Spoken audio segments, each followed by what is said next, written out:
Right. Tamara Banks. Here. Jason Broughton. Present. Ruby Bravo. Joe Brito. Justin Chanel. Rupert Farley. Here. David Bouts.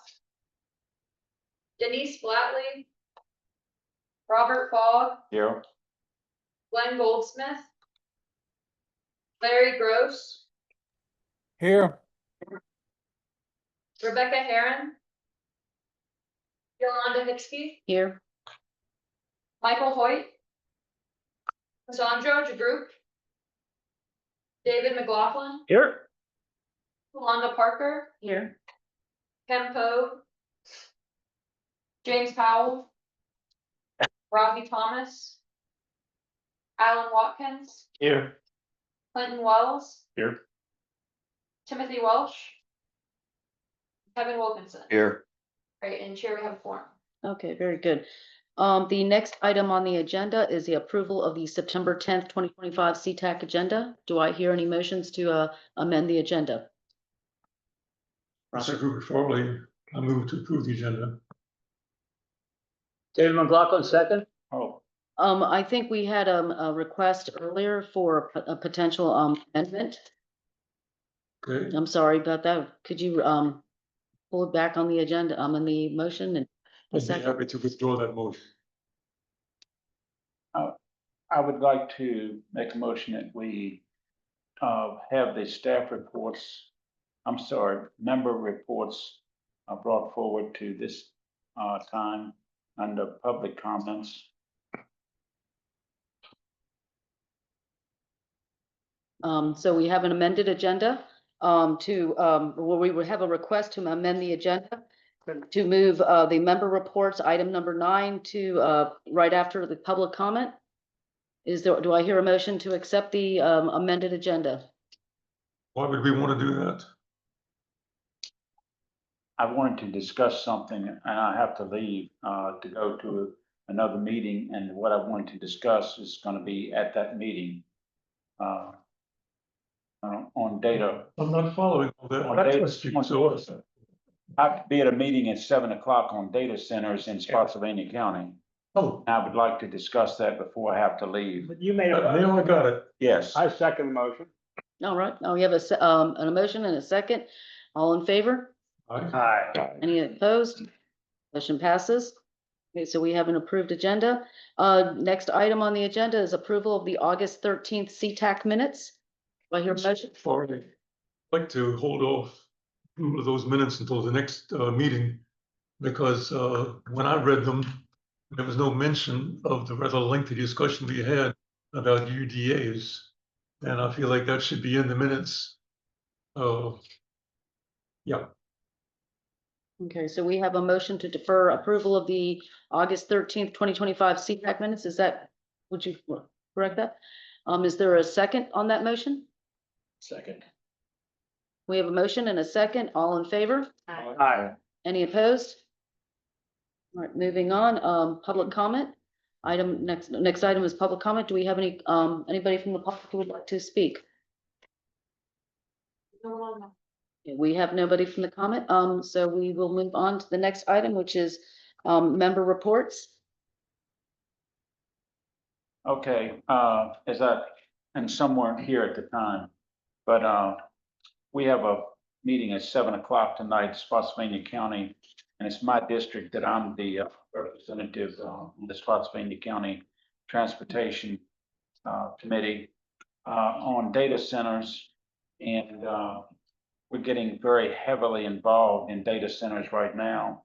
With, as I said before, 6.6 million already approved, and 4 other properties have already been approved, and they're looking at requirements and everything. And I just ask of John and Ian and any others that might have any information that they might recommend, and how you think that some of these data centers might affect us, not only from transportation, but any other ways. Have you had any experience with anything like this so far?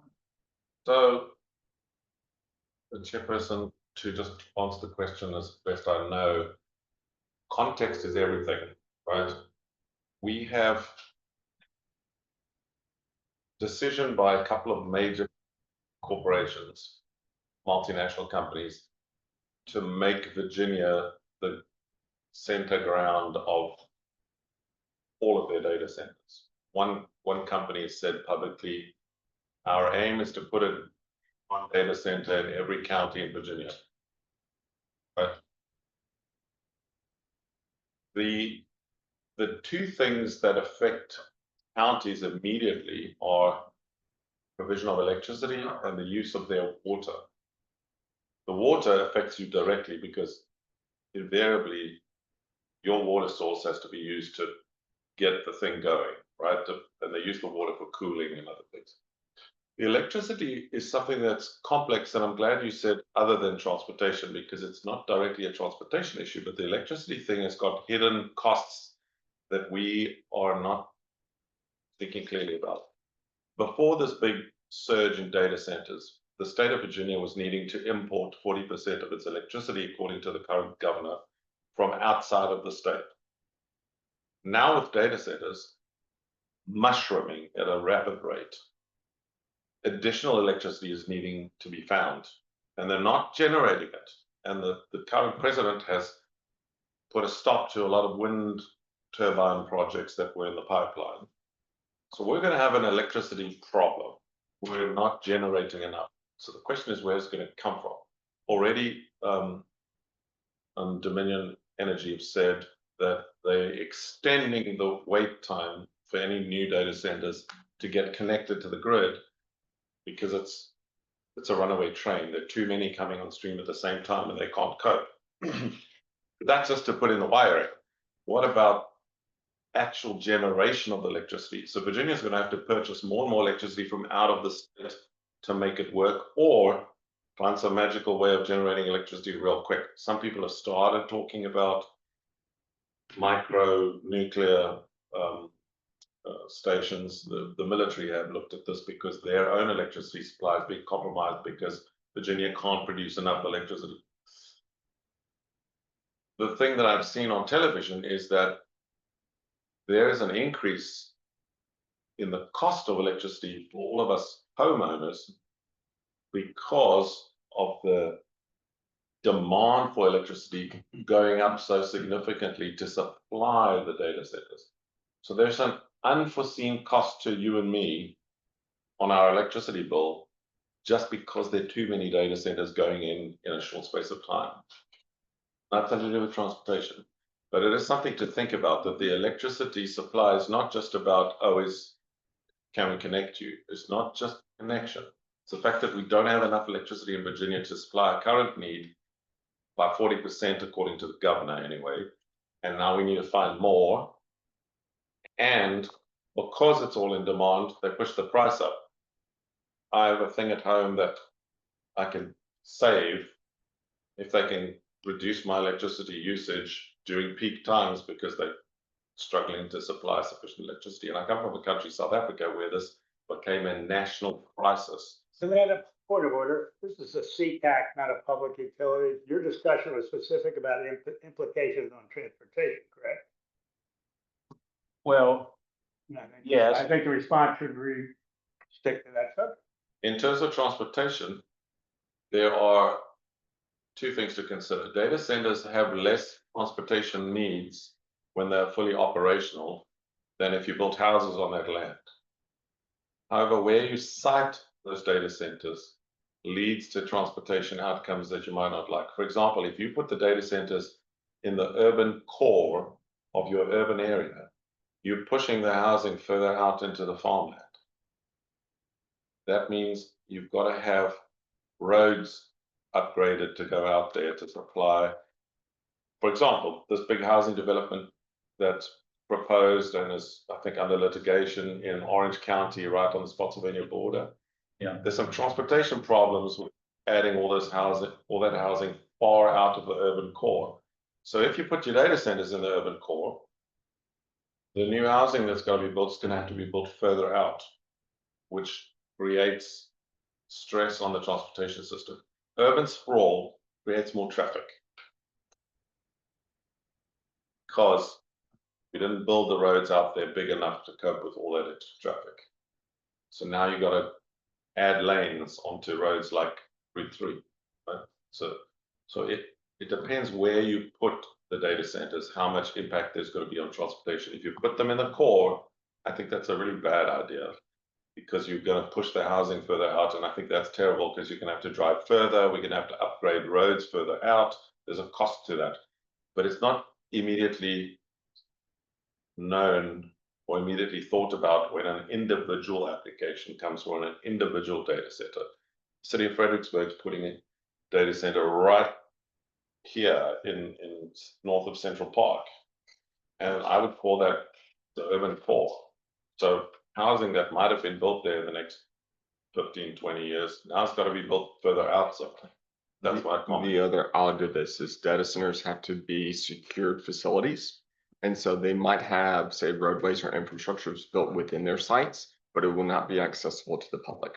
And since connectivity is an item on our agenda, if you have large clusters of them together, you are actually building a large island where you cannot have connected infrastructure, because they are intentionally designed to prohibit through or connected traffic in and around those data centers. So that might be a concern depending on where they're located.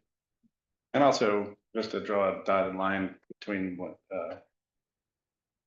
Ian had said earlier, power is inherent in everything, including transportation. So anything that affects the grid that follows may also have an impact to transportation, right? So if there's not enough power for anything or for everything, then what happens when a traffic light goes down? Now you've got a major traffic issue, potentially accidents, for fatalities, things like that. So to your point, it's not directly related, but it can have a secondary effect on what our purpose here is to speak about, I believe.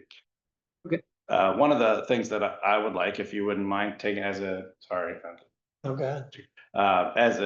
citizen that's going to be affected in Spotsylvania County, I'd like to know what, if anything, they're looking at in terms of what things we do have control over. I know that by right law prohibits, the state or any representative from preventing a build to take place, but builds still rely on permitting. Builds are still subject to environmental. We've gone over that in great detail and an explicit length here, but in terms of the bridge project. So how can that not be an avenue of approach to at least slow or stem the tide of these things that are coming that are not very well studied as far as their impact to directly adjacent home communities and things like that. So if you don't mind taking that to that meeting, since I'll still be here. Yeah. I appreciate that. And to kind of add to, speaking about the river crossing project and so forth, we saw how things had to change somewhat as far as different routes changing because of learning that the city of Fredericksburg was going to potentially build the data centers in the areas where some of the river crossing routes were going to go. So that caused a lot of modification too. So the location of data centers can potentially cause roadway construction to happen in different areas or eliminate the opportunity for it. One of the other, this is a kind of a side point, but there was a letter from Representative Whitman the other day when he was talking about the need for energy sources and so forth. There was a letter sent out that I received in an email, and he basically talked about renewable resources. And he specifically said renewable resources like nuclear. And I'm saying to myself, yeah, maybe in 4,000 years, the waste from that is going to be, give the opportunity to provide some renewable. But, it's just normally, I think that's a term that we associate with like solar or wind and things of that sort, as opposed to nuclear. That just didn't seem to make any sense. Well, King George County had a 1,000-acre solar project that they've been working on for over 6 years. And the board turned it down back about 2 months ago.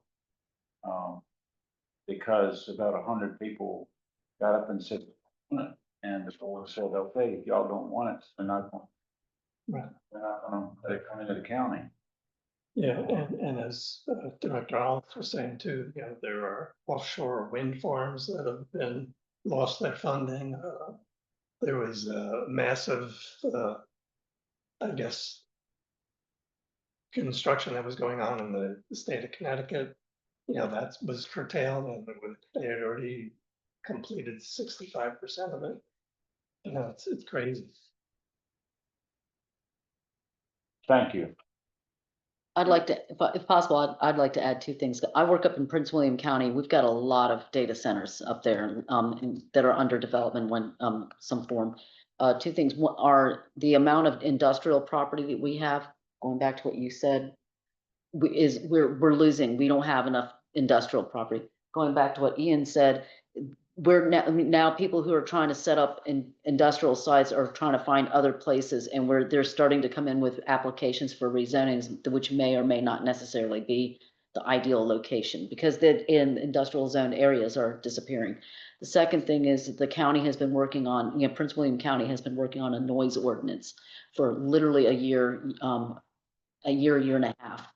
It's about, I think it's close to getting published. It's going to be a pretty interesting ordinance because they've hired some folks who have been scouring the entire country, finding out some new standards, and it's apparently pretty intense. So I would try to find out about that. And they have a whole committee called DORAC, the Data Center Advisory Group. Data Center Advisory Group. There's some other letters in there too, but doing nothing but looking at data centers. The Data Center Zoning Advisory Group, something like that. Any other comments on that topic? Thank you. Welcome. Next item is the VDOT and Transit Report of Problem.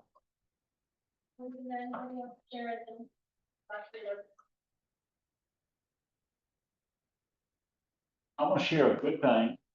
I made a report to Kyle, the resident engineer, back about 2 months ago about some overlaps on some of the right turn arrows at about 4 or 5 locations in Spotsylvania County, where the right turn arrow would go to amber and then to red, and then immediately after that, it would go back to green again because of the different phasing that it had. And I told him, I said, that's stupid to stop people for a matter of about 5 or 6 seconds, then goes right back to green again. And they got their traffic engineers to go ahead and put that overlapping phase in there. And now 2 to 3 people get to go through, and there's certain phases on certain signals that happens every single time. And I used to, as district traffic engineer, I used to set those timings. And so I knew that, hey, this can be done. And so they did get this done on, I know, at least 4 signals in Spotsylvania. And at least 2 to 3 additional cars get through that right turn every single light. And they don't have to come to a stop thinking that, oh, this is going to stay red. And then next thing you know, it turns green again. And so What's the best alternative? what was the alternative? What do you think is the best alternative? You don't like the red light. So what do you think is the best alternative? Oh, they got it now so that the green, in other words, you had a green arrow and then it went to amber, then it went to red for about 3 seconds. And then it came right back to green again. Now it stays green the whole time. So you have a continuous green on the right turn light. That only works if you have a red for the oncoming. You do on every single time. That's what I'm saying. These phases work together so that it's a certain sequences. You have to see the intersections to see If you don't want to stop the oncoming traffic, you need to have a yellow arrow or a red arrow, something.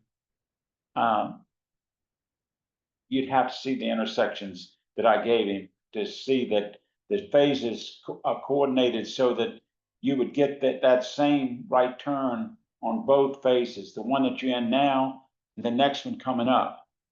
You still get the right turn, but they weren't telling the traffic signal that you're gonna get the green both times. They needed to tell that, and they did. So they got it accomplished. And it was a good thing. And Sometimes Good. when you tell them, they don't always listen. But sometimes they don't listen for a good reason.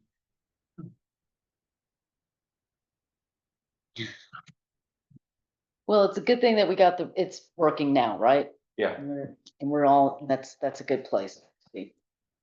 Any other reports or items to bring up to VDOT? Chairperson, I have a little bit more negative comments. As I saw the first time this morning, they've redone the striping on River Road in Stafford.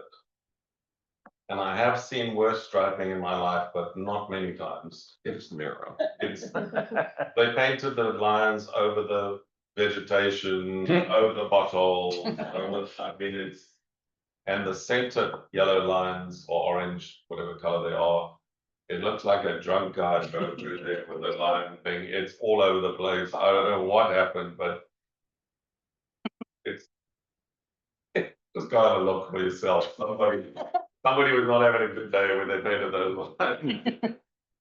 On a more serious note, though, the one area where they didn't paint the lines is where the water seeps onto the road all the time, and that's been an ongoing problem. And I know VDOT has worked there, the county's worked there, and whatever, but I just wish we could put in a deep culvert on the northern side, leading to some pipes that go under the road, under the asphalt, so that that water doesn't constantly run across the road surface.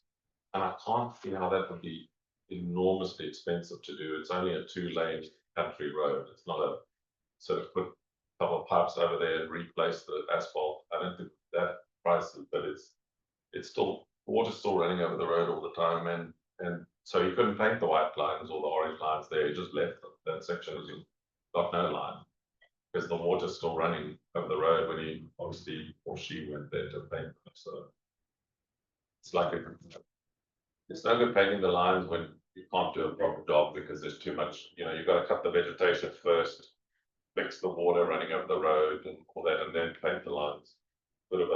Anyway, it wasn't a great job. Interesting. Stay off that road then. What's that? Stay off the road then. It's my best route to the office. Hopefully we I drove it on the way here. hopefully won't see a meme or a gift. Anything else for VDOT? Hearing none, next item is action and discussion items. The first item is the FAMPO Complete Streets Plan. Leah Hinkle will be giving a presentation. Any discussion? All right, so this is what I prepped you all for last month, and we just talked about what complete streets are. And so this is the work we've done so far developing a FAMPO Complete Streets Plan. And you all are the third FAMPO committee to get this presentation. We shared it with our Bicycle Pedestrian Advisory Committee earlier this month, and with our Technical Advisory Committee earlier this week. Now it's coming to you all, and next week it'll be going before our policy committee. Hello.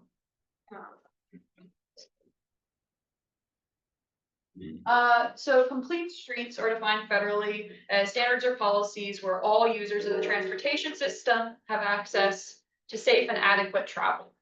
So this second paragraph just specifies what some subgroups in that all users category includes.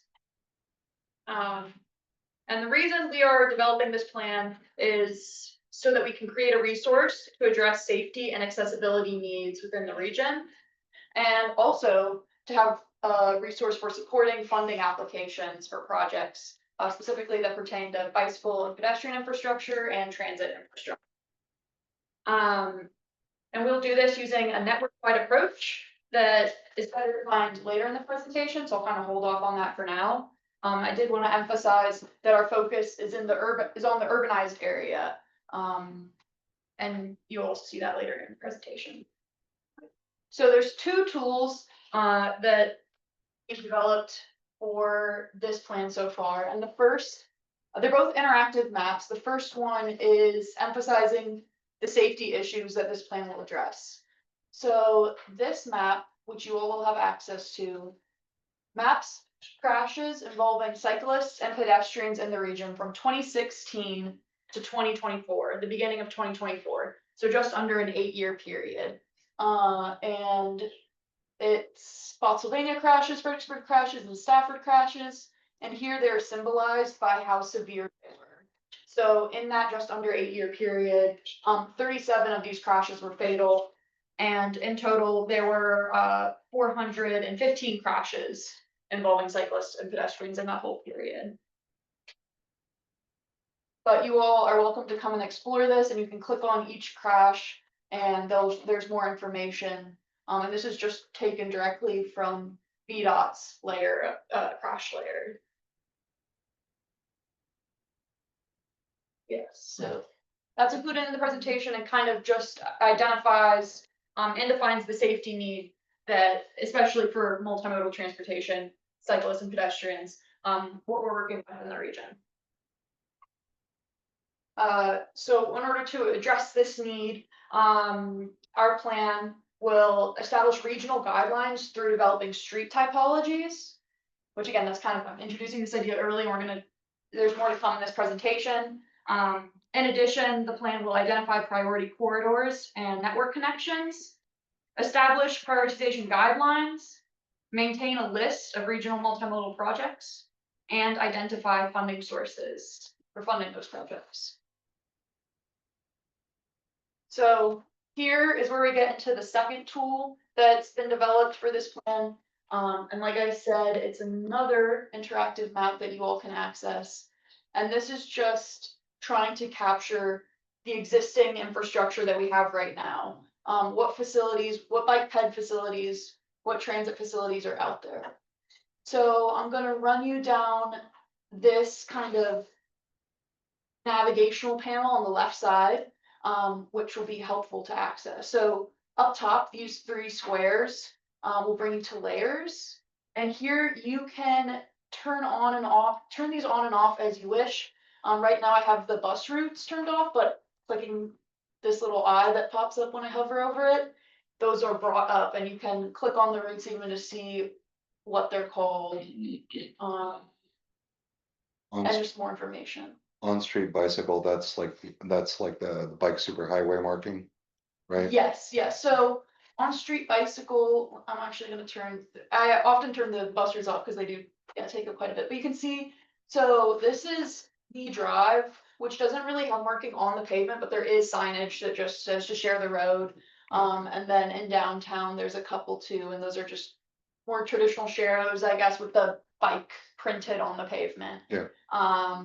But then there's some out in the more rural areas of Spotsylvania, and those are like national park battlefield roads that again don't have the pavement markings, but are super chill to bike on and probably have some shared road signage.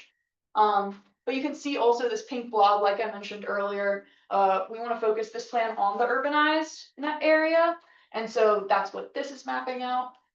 And you can see that again back to this panel on the left, which this should just already be extended. If you're on your personal computer, you can click on the legend, and these will all be defined clearly over here. One other thing that I thought might be worth showing you is this base map button. So if you're exploring this and want to see the imagery under these layers, that is an option. You can just click on that, just as another way to visualize what's going on. But like getting this light gray. This is cool. Thanks, yeah. So, and a lot of these, again, have lots of information. You can click on all the bus stops, and an N is no for no bench, and a shelter Y is yes, there's a shelter there. So those are all inventory. facilities they have. Um, yeah, so just a helpful tool that we kind of developed to see what does our current network look like? What are we working with? And want to get this super accurate before we can go in and start to assess regional plans for more infrastructure. And finally, being, okay, where are the gaps? Where does there need to be some additional infrastructure here? So this slide just kind of calls attention to different information that's within the map on the different features that you can explore. And also kind of just highlighting our other issues. So this is to address safety needs in the region, but also accessibility needs. And so this data from the Census or the American Community Survey just highlights another aspect of the who of all users of the transportation system. And yeah, that includes people who might have limited or no access to a vehicle. I also, before we really move on from the interactive map, that's a living document where the link won't change. You can continue to access it throughout this process. However, if you notice something's missing and tell me about it, I can add that to the link or to the map and it'll update automatically. So as you maybe come back and check it out, things might change, but we're just refining it to make it most accurate of our existing conditions. And we want to create a similar tool with the plans in the region as well. So here we are presenting to the FAMPO committees. I kind of prefaced you all of that we've been to, this is our third meeting, and we are going to present to the policy committee next week. And we're also going to some other regional stakeholder groups in the area that I'll tell you about at the end of the presentation. We'd love to take this to the public for public engagement. And again, eventually evaluate and incorporate existing plans to identify what needs still exist in the region, and then continue to develop the other plan elements. So here I have a lot of questions, but I want any of the FAMPO committees and your all input throughout this process, wherever you have a question or have something that you think should be a part of this plan. Here specifically, we're really just trying to nail down the accuracy of our existing conditions. So please explore that map and let me know if anything is missing or if anything's just inaccurate. But I'll also pause here before moving forward in case there's any questions right now or immediate reactions or feedback from you all. And I can continue to go forward. I have a few questions. Yeah. So this is great work, and this looks like it's going to be a really help. Both tools are going to be very helpful. And I know you're still working on finalizing it, but is there when this is made public, is there going to be an opportunity for citizens to say, hey, I see something missing, or hey, or even like sidewalk gaps and things like that? Is there they could people could say there's no sidewalk in front of my house or in my neighborhood. Is there going to be something like that? We haven't planned a formalized way of doing that aside from like public comment opportunities that already exist. But we will have a whole round of public comment before we adopt anything. So there will and be engagement. and we would like to, once we've presented to all of the committees, but then also jurisdictional transportation committees, like there's one in Pennsylvania, and there's a city, what's the city? Fredericksburg Pathways Committee, and all these kinds of things which have some public members. Of course. We then go to the public at large. So we're starting on the inside and working our way out. Okay. But absolutely, the public will be able to do it. Yeah.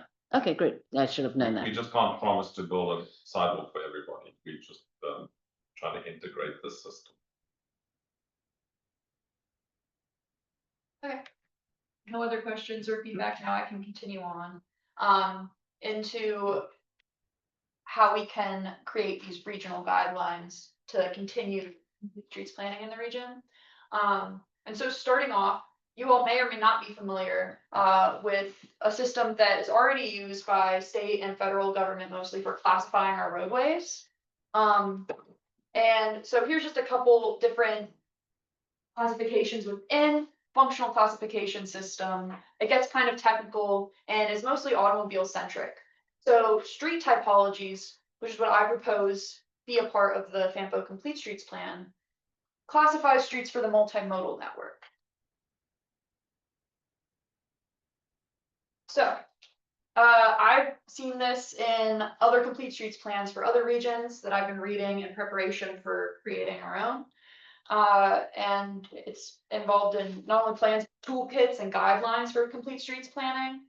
And here are just kind of two examples. These are actually, each of these graphics is sort of a blend from two different regions. One is the Denver Regional Council of Government, and the other is the City of Richmond. But it's just, actually, I'm going to move on ahead to the next slide when we talk about this. But it's for context sensitive complete streets planning. So not every street should look the same or perform the same function. Not every street is the same complete street, but rather what types of interventions are there, what modes of travel are maybe prioritized or supported, change depending on the context, the land use, and the immediate surrounding areas. Additionally, this is getting at the idea of we're planning a network as a whole.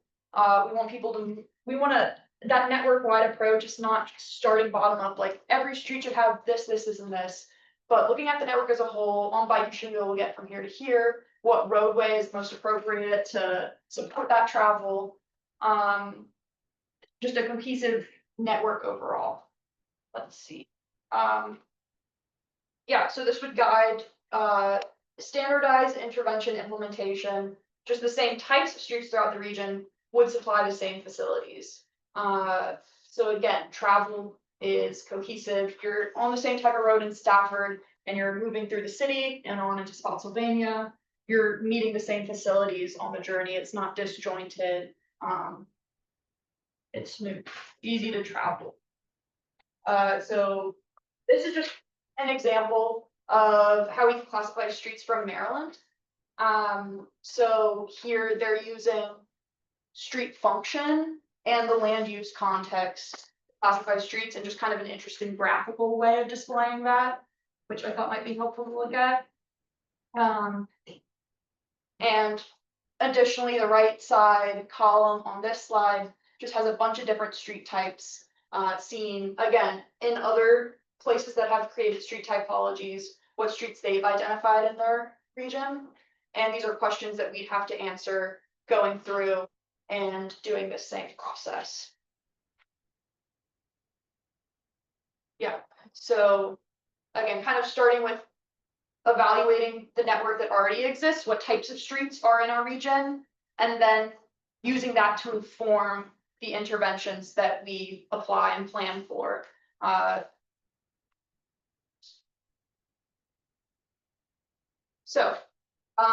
Again, we're presenting the FAMPO committees right now, and I mentioned that we're presenting some other stakeholder groups. Ian shouted a couple of those out: Spotsylvania Transportation Committee and Fredericksburg Pathways Committee. We're also going to the Public Transportation Advisory Board and the Disability Resource Center. And now actually dates are confirmed for all of these. So the Fredericksburg Pathways Committee will be later this month on the 29th. Public Transportation Advisory Board will be presenting to them October 1st. Disability Resource Center will be next Wednesday, 17th. And the Spotsylvania Transportation Committee will be presenting at November 13th. And Stafford is here with the question mark because there was once an infrastructure committee in Stafford that's since been disbanded, but if there are any groups there, or we'd love to engage Stafford County as well. And we'll at least do that in public involvement initiatives. See down there, further public engagement will be a part of this planning process. But Carrie's been helping me work on this plan a lot. And so I welcome your feedback, comments, questions right now. If you have them later, you can reach us at this contact information. But yeah, I'll take it all now if you have it. Or yeah, David. This is Dave McLaughlin. About 2 pages ago, or 2 slides, you talked about characteristics of the streets. This one. How do we classify typologies that our region have? So we're doing that regionally, or wouldn't we do that statewide? And the reason I'm asking, if we all speak in the same language and we go in for smart street improvement, smart scale improvement, that would help projects like this, wouldn't we all want to be speaking and using the same language and characteristics and classifications? Right, I think to coordinate planning efforts, it helps if we're using the same system, which is at least why I'm proposing this as a regional body, so that Stafford, Spotsylvania, and Fredericksburg start to speak the same language with this stuff. Cause I know I ride my bike. with this- Compete statewide. I don't have, I hadn't planned on taking it to the state, and So we don't know, no projects coming out of this kind of study, what might go into smart scale? We get, here we want to apply, for, yes. complete streets, an improvement to create a complete street, for street Stafford trade, but it's got to compete. I don't know if everybody's not speaking the same language. I don't know. Yeah, I think smart scale has been an interesting field to play, that rules have been changing throughout the process. Who knows where it's gonna go? The tool or the function that I see street typology serving is in our area prescribing the correct interventions just in long-term planning or for a whole network. It's not a state. Yeah, so the best case, the state does have its own classification system. That does not necessarily mesh with, say, local visioning for a project. So for example, for the longest time, Garrisonville Road has been a major collector. They are now upgrading it to being a minor arterial. It's still handling some of the most traffic of the region. It still has some of the most traffic congestion on it. What the state classifies it for its system for distributing funding and a couple other things isn't necessarily the same as kind of what Lita is doing and proposing as the street topography, because what kind of treatments that might be on Garrisonville Road as a minor collector is going to be very different than, say, US 17 Tidewater Trail down towards New Post.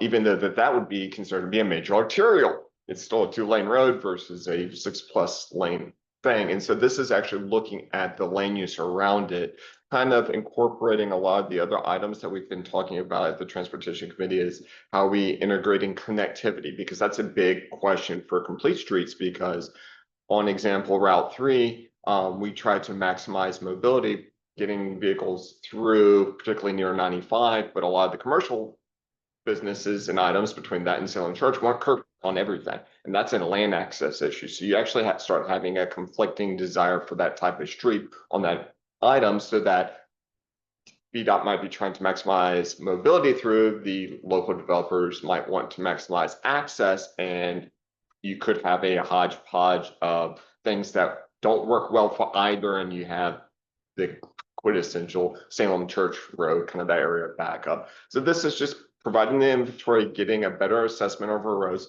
not just assuming that whatever the Virginia designation between, say, a neighborhood road or a local road, a connector, arterial, or whatnot, is not necessarily reflecting to how particularly the locals are using the road, because usually those are state specific. This isn't necessarily developing smart scale projects, like it's not identifying what we're going to do next, but it says that when a smart scale project, we are going to kind of start wanting these projects to look like this, so that we're not getting an off-the-shelf design implementation out of central office being applied to an area that might have more context specific items. And so inventorying it is and say, hey, we need this, this, and this. We have these users here, here, and here. And the local input has been, we want it to look like this, is kind of getting to a better way of addressing, some of the issues that are done by either rising costs, because there's a cost element, particularly if you don't do it right the first time when you're going to have money to do it over. The connectivity, transit connections, multimodal, and really focusing more on the urbanized core, where you start having that transition for regional through traffic, mixing in with locals just trying to get across the street, whether or not it's basically walking or just trying to drive across a very large corridor, say Garrisonville Road, making multiple turning movements to access between housing and a commercial center. Jenkins, can I just add? Certainly. What Lita and John are trying to very diplomatically tell you is that the smart scale in the last round has swung away from scoring metrics that favor Okay, I would. bicycle and pedestrians. Smart scale was just an idea, I mean, just one idea where we seek funding. If everybody's speaking the same way, I'm not saying the applications are the same from place to place. They'd be totally different. If you're speaking the same language, you use the same typology, classifications, it would make that conversation easier, I think. But That's all right, that's done. no, I have a solution for you. That is that there are other funding streams which do help this. The TAP applications, which you, I think. Okay, know but that's about. okay, same language though. And then there's federal grants under the Infrastructure and Jobs Act and another replacement act, which they're cooking up in Congress. So there are multiple ways to fund this, including local funding. This is just trying. Focusing on the funding. This is trying to get everybody to agree where we should spend the money. What are the things that, But it's built on using certain typologies or Correct. defined characteristics. What defines a complete street in our community or the region? If we had the same definitions across the state and then you apply them locally, wherever you get your funding from, I think would be helpful rather than this community says a complete street is this, this, or this, and another community says this, this, this. I don't, okay. I understand that what we're trying to do is get the 3 local jurisdictions to agree on what that is. All right, that's a good start. Lita? This may be far of a field of what we do, but I'm just curious. Are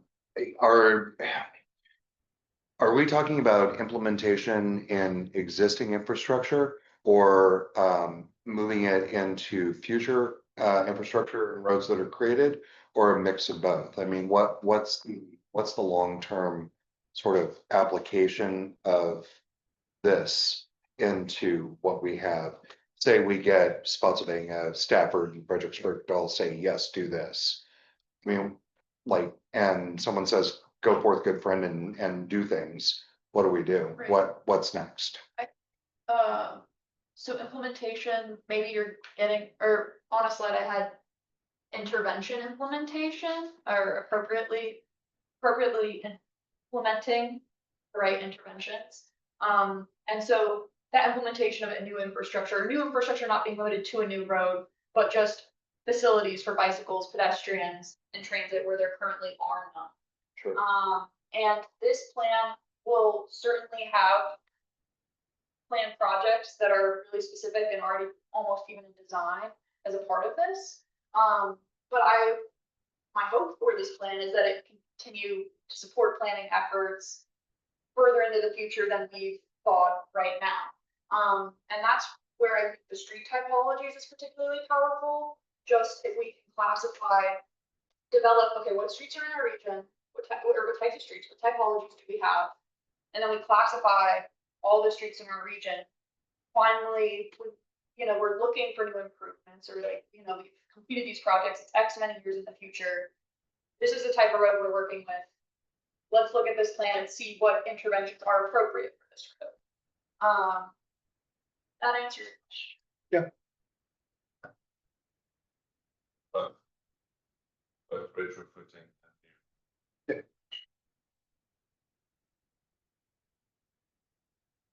Great. Any other questions or comments? Good presentation, excellent work. Thank you. Thank you very much. The next item on the agenda is a continuation of our discussion about the goals for CTAC. What I did is, John wrote out 5 items that we had basically summarized. We had we talked about connectivity, transportation, multimodal coordination, transportation support, rising costs and external cost inflation, education and grant opportunities. Next, I understand, next Monday, we are going to be on we're going to be an item on the policy committee to talk about this. And just to back up, we had finished up the help with the selection of the river crossing. And I think that was a major breakthrough for not only this committee, the CTAC, but also for the policy committee, which ultimately led to Stafford to adopting their alignment. And I think Fredericksburg is in the process of it right now. So that's good work. So what we need to do is move forward. And last month we had a very good conversation. We've had a month to kind of mull over what we had talked about. And I'm going to open up the floor to see if there's any additional conversations at this time about what we want to do. Yes, Richard. Curious to know if somehow our discussion of UDA is worked into that list and I don't recognize it. I would call it under, put it under education and grant opportunities. Don, maybe you might have some other ideas. I was trying to align a couple of items. I kind of felt it can be under education. I didn't know if you wanted that to be a education companion or if you wanted to make that a part of the connectivity discussion. Because it could fall under either. Sure, good. Do you want like me to give more of a, so here as a professor, what is a UDA and its functions, pros, cons, drawbacks, Communications Virginia, or do you want to actually start championing that as a solution towards connectivity and traffic within the region? To me, it's the best solution of our problems. And I don't see that any of these address it directly.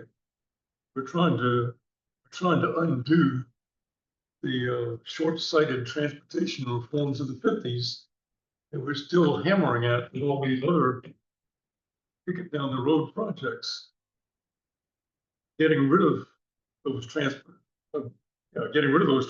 reforms and going back to UDAs is the goal. And I don't see connectivity covering that. I mean, connectivity sounds like you're still talking about kicking the can down the road, except putting more asphalt down. They say building your way out of congestion. My question to the committee, and particularly on this issue, because I can definitely lead a discussion, but this is particularly a locality power and less of a regional capacity. So like FAMPO cannot specify, but say individual jurisdictions can. And so it would be something that would have to be brought up through the jurisdictions. And I would want to know how y'all would like to handle that, because that's traditionally something that FAMPO doesn't do, is tell localities how to manage their local powers. So like that's absolutely correct. It's something that the localities have to, I haven't looked at the legislation in a couple of years, but it can be, I think a regional authority-ish could be, but I would have to double check. No, I think the localities have to adopt it and incorporate it as part of their comprehensive plan, if I'm remembering that legislation correctly. I'm going to refrain from zoning, Which goes under education. That's a very good question. I was just thinking we might need to have like a little, presentation, maybe might be an idea for the future. It's urban development area. It's a legislation that was put together about 2008, 2009 by the state. And it basically says that you have a county, the locality is supposed to identify areas within their county that has at least 4 dwelling, that has an overall density of 4 dwelling units per acre and an FAR of, I can't remember what it is, but in that, that area. And so all the localities went out and identified these areas. For example, I looked at, when we were looking at the river crossing, Stafford had the area around Route 17 where that would have been an urban development area. So the river crossing, John's absolutely correct. The localities it's all coming back to me. The localities are the ones who adopt it. But going back to what Rupert said, the connectivity to the urban development areas is something that we may be able to work on as a group. Does that? So I think, because I think John's absolutely right. We should not go to the localities and say, oh, this is you need to make this an urban. Well, I don't think we can do that, but we can help coordinate and connect the areas together. It's basically all I was trying to say. I wanted our committee to go on record saying we support UDAs. And whatever the heck you think you can do to work towards that goal, get on the stick. And there's a couple of things that I brought up when I made the presentation last month, was one of them was, allow congestion pricing on any road you think it's necessary. And we can't do that without going to the federal government to get approval. So That's it right. starts with policy. Maybe policy has to go with FAMPO. Maybe instead of going through FAMPO, go to the state goes to federal, whatever way you need to work it out, we need to get that option to get the traffic off the road, because you can't have walkable UDAs when the buses can't move because the streets are all crapped out. The second thing I brought up was the impact fees that we should require every development, residential, commercial, industrial, to provide transit, first-class transit, along with the street lights and the water. There again, that's nothing we can do. That's nothing FAMPO can do, but it would be good to have it on the record that that's what we're working toward. Well, it's something that everybody's kind of working towards too, is, you're right, is to reduce the congestion, and the congestion fees, and both the congestion fees and impact fees would probably have to get legislation from the General Assembly, I would imagine. And that would, what you're saying is that that would be something that the policy committee and FAMPO would actually promote and try to get more coordination with the state. Policy committee has been known to have a legislative committee whose only purpose is to go through the legislature and make a pitch. So yeah, I can say we want a legislative committee to get the obstacles out of the way of UDA development. That's a good goal. Let's see how we can figure out how to, and I think there's a lot of good goals there. I think we can figure it out. Yes. Last meeting, you brought up particular language that was in the bylaws about our purpose. Do you mind reiterating that? Sure. I didn't bring my exact language, unfortunately. It's the goals, and if not, we also are linked to the CTAC bylaws in One was 7C2. Yeah. I think I summarized it like we have to feed up and we have to feed down. We feed Right. policy committee, right. I didn't want to paraphrase if we had it readily available, so. Yeah, to provide citizen input to the policy committee to just disseminate information on FAMPO projects, programs, policies to the residents of the region. So within that, sorry, very quickly, my only concern is that some of these, the way they're framed written here, are starting to approach what might be considered an agenda for this body as opposed to representative relations between those two.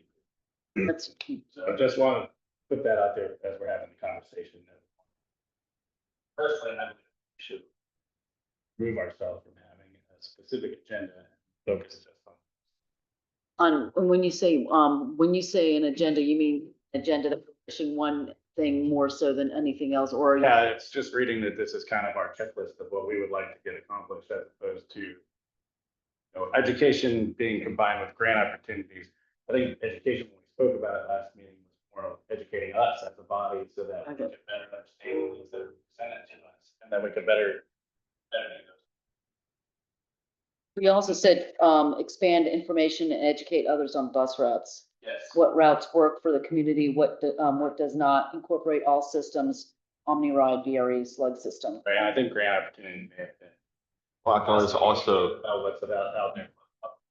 okay, I took it when I was doing the notes as education about subjects and about grant opportunities. So it's education about, like, you wanted to know more about what funding options and levers were available. Got it. That's kind of where it's leaned in. It was almost like education, comma, and then first bullet was grant opportunities. But I just kind of lumped things in to keep to one page.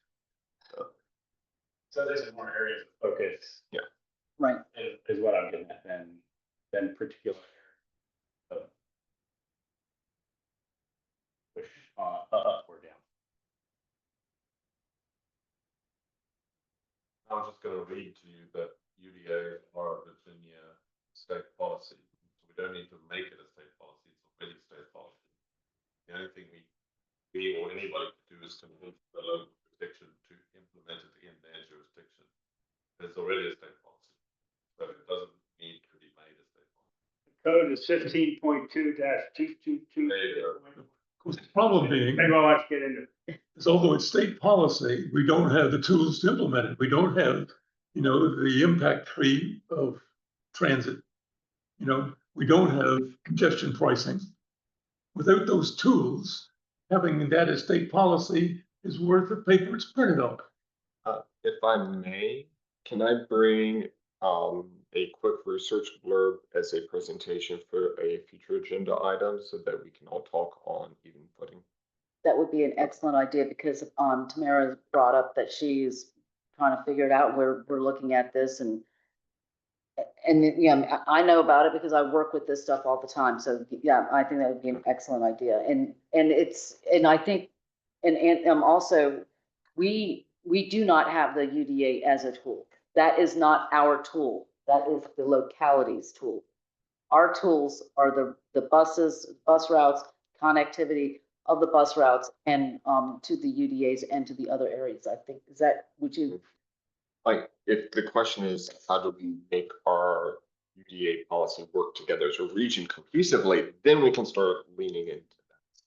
But we can't necessarily say us FAMPO. Well, y'all can actually say it to your elected officials, full stop. Like that's Right. not a question, but we can't necessarily say us at FAMPO dictate that Spotsylvania adopt the UDA area for, let's just say, I don't know, the courthouse area because we feel like it's best applicable. That might be, that's, but you can probably say that more so, but that's probably not something that would be something that FAMPO would lean away from. The use citizen could definitely lean into. Say that because absolutely. tonight, right now at the Yeah. Spotsylvania meeting, he's at. That's Exactly. That's exactly what he's doing. Yes. Language wise, CTAC in their communication with whoever other outside group just could be going to a group and saying, we have investigated this and we'd like to consider this. We'd like to suggest this. We'd like to recommend this. And we can do that as opposed to strongly advocating for a position. But we, by our language, is just using those certain terms. Is us, we're not pushing it down your throat, but hey, look at this. Exactly. That's All over. feed the folks up, feed the folks down.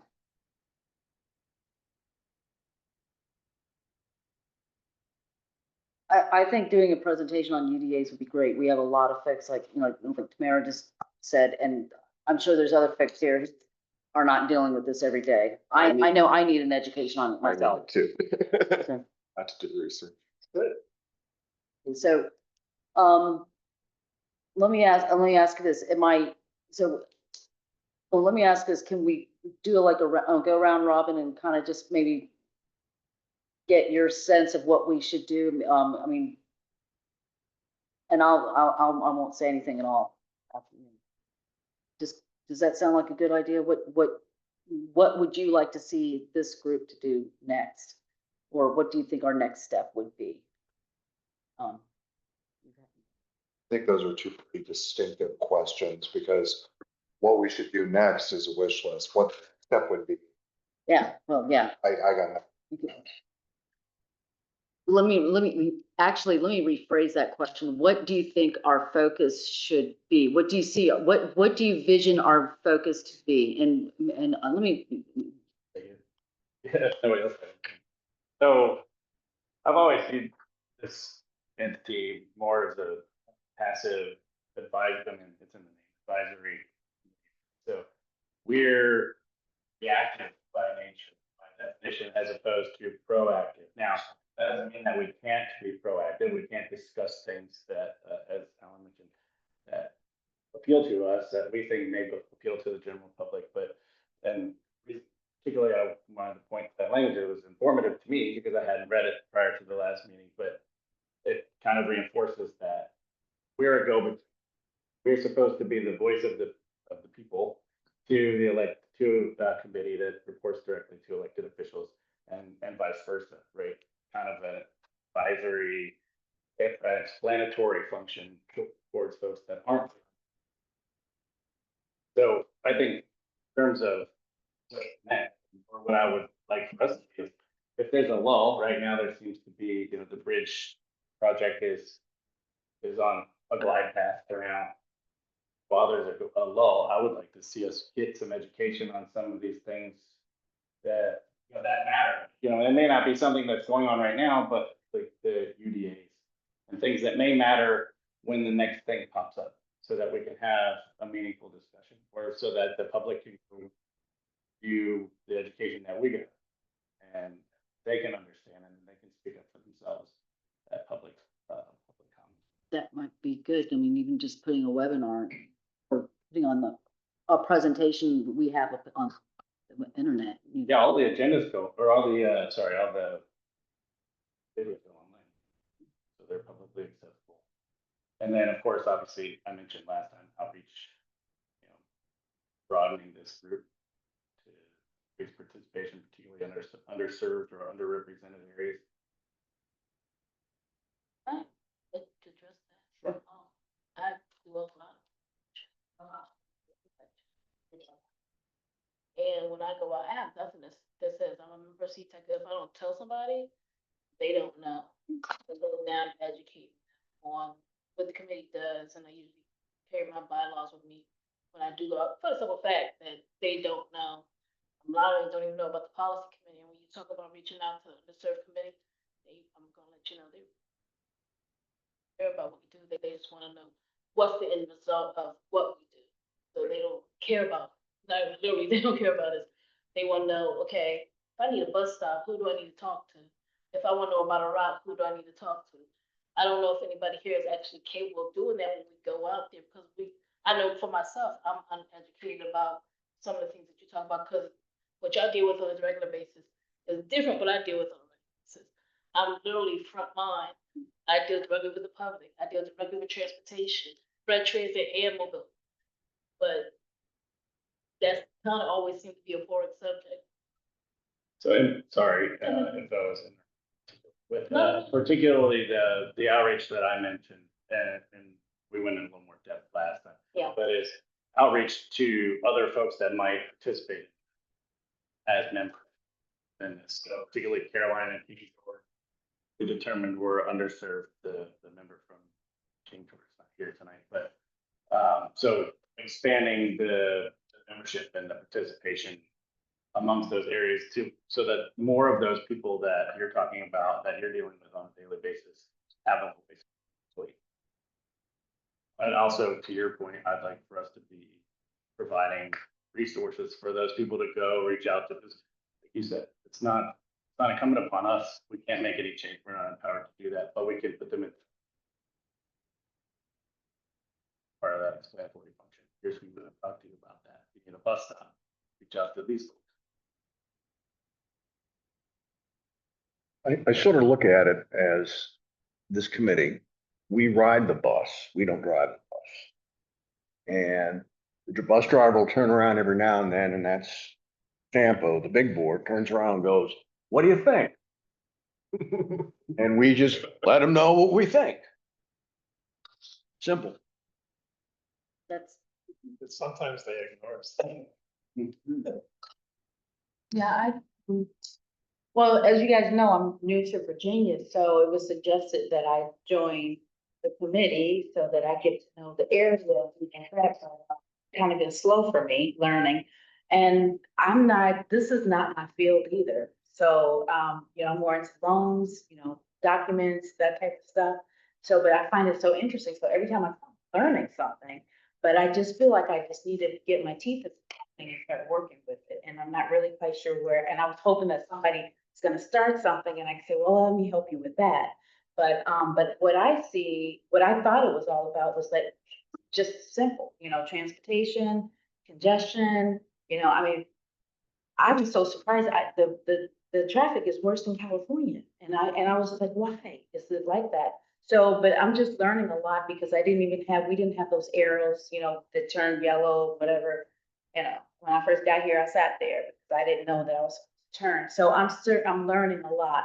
But my thing is that I thought that we, look out for when there's gonna be construction, when there's going to, like, I don't know, like, I really like the applications that she's come up with, where, there's big pothole, you can report it, that type of stuff. What are the neighbors thinking? Do they have any problems?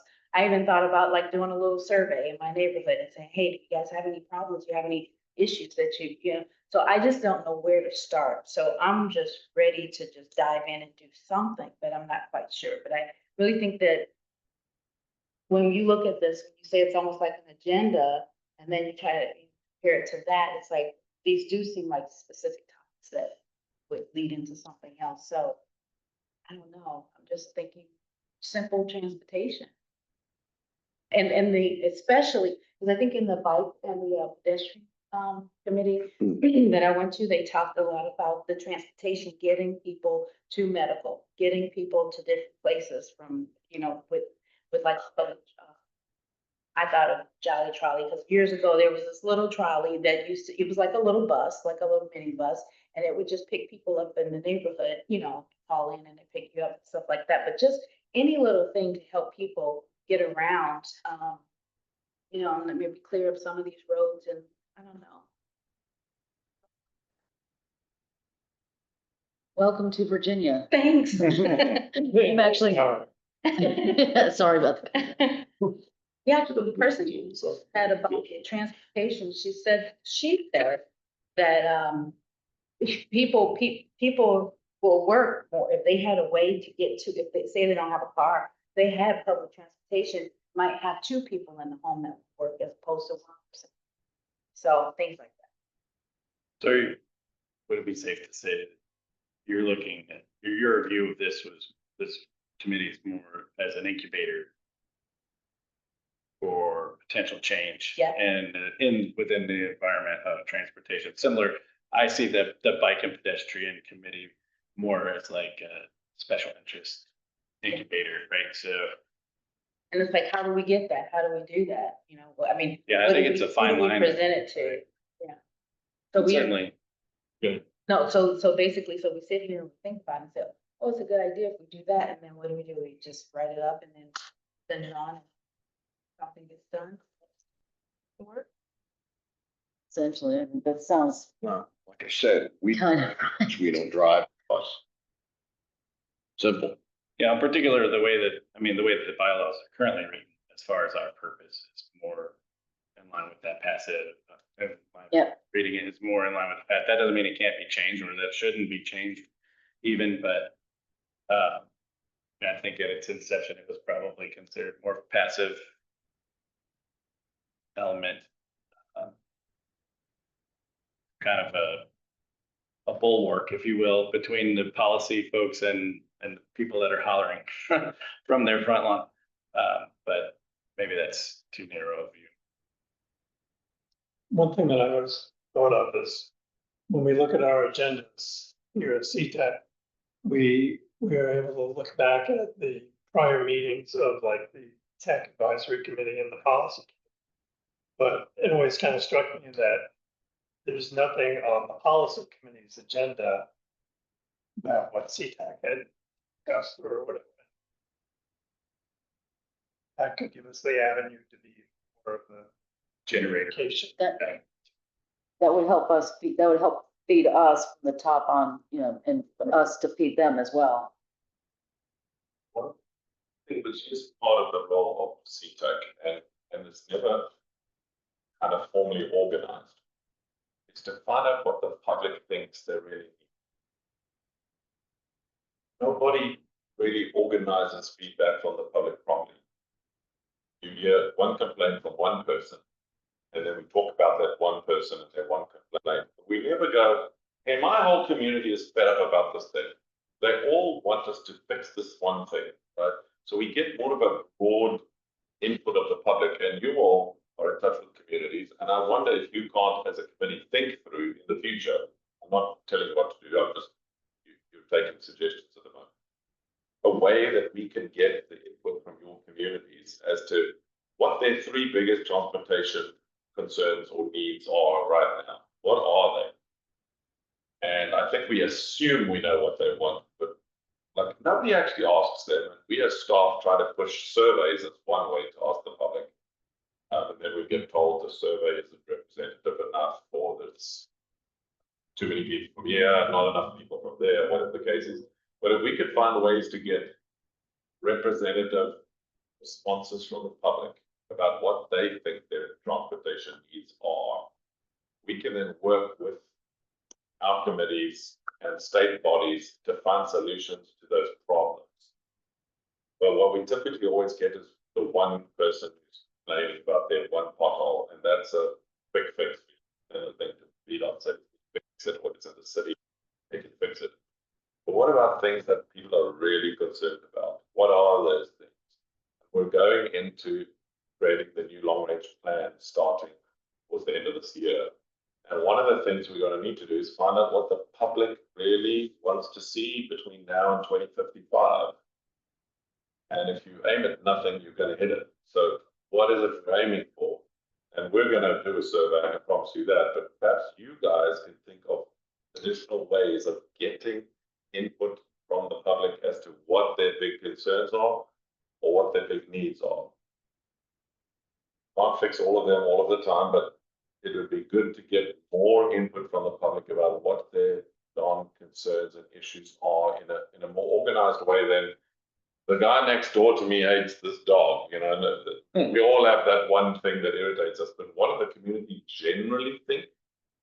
That would be helpful information for us to put to the policy committee, to put to the staff of FAMPO, to put to the other committees, and see if we can find some solutions to some of these problems. And kind of just to piggyback off that sometimes, you know, the solution for providing a bus shelter, like what does it bring back that's tangible to the community? That decision might have been made 5 years ago, whether or not it was going to have it or not. You're kind of the check to make sure that something isn't being lost from the project standpoint, say a river crossing, to even things like the street topography that Lita is. And so that decision to put a bus stop there or a sidewalk there or have the right amount of turning lanes or make sure that the interstate doesn't have this weird left turn signal that never seems to work right. You're only kind of the committee that's supposed to be there from the citizens' point of view that kind of is that check and balance, and to both echo what your community is saying as well as kind of inform person who goes a little bit more and says, I know when to speak up and say, that's a bad idea and we should make sure we don't implement that item. And it's kind of tough because the community doesn't get involved in the process until the bulldozers come out. Well, the mistakes at that point have already been made. And so that this committee is kind of that informed group that says, hold on a second. So it's almost like two parts. One is I'm thinking, you know, using your term reactive, when we see a problem like a pothole or a light that's not working correctly, we have the VDOT report-a-thon. But then you're also talking about planning for future. So instead of waiting for the bus driver to turn around and say, y'all are okay, say, hey, bus driver, wake up because you're asleep kind of moments too. Like you don't have to be completely silent, but yeah. Where you miss the. Yeah. So other than the survey, we have to come up with some creative ideas on how to get that information from the public. And I'm wondering, when you say we'll be doing a survey, that's going to be one big survey for the entire region. And if I'm hearing correctly, what you're thinking, so I'm asking, am I hearing correctly that it would be good for this committee to start working with our individual localities to work with the citizens and try to find out what citizens and What's on the survey? Yeah. Well, just sitting here, On the survey, yeah. Just sitting here, I thought of something myself. I was like, well, yes, a bunch of people who can help us get that survey out. Because maybe the way to get more representative is you've got to use multiple ways of communicating the fact that we have a survey, and please take the survey, right? So maybe you guys know how to reach people that we can't. We send out emails and we do stuff on social media and we put it on the website, and I started in 2001, I started emailing the 10 biggest companies in the region to say, please share this with your staff. And I managed to convince Geico to send it to all their 6,000 staff, and that upped the number of people taking the survey by a huge amount. So you can certainly help us in in some months' time when we do the big survey. Because you know how to get it to your local residents association or homeowners association or whatever the heck it is. But there's also other ways to get information from the people around you. Maybe you can devise a way of asking a question to everybody, but what are your two worst transportation problems? Well, we'd love to hear those. We certainly, your chairperson, as a staff, will certainly feed it, policy committee on the TAC and whatever else. Then we get it structured. So structuring the feedback is helpful, because if 5,000 people complain that there's this problem, we better pay attention, because that's a lot of people. Problem with this one-sided approach is if they complain about something, congestion probably being the biggest thing that people would complain about, they don't know the answer, they don't know the alternatives. There's got to be an education element to let people know, because 99.9% of the public's going to say, pave more road, pave your way out of congestion. It's the very thing that has not worked for the last 70 years. It's the only thing they know. So there's got to be an education element saying there is another way we can do this. It's going to be less expensive, more environmentally friendly, more healthy, and more productive than what we've been doing in the past. If you don't have that element, you're just wasting your money asking what they're complaining about. What they're complaining about. We get the complaints. I mean, you could go on our website and you can see how many calls we feel. It's the same thing. The answers are already here.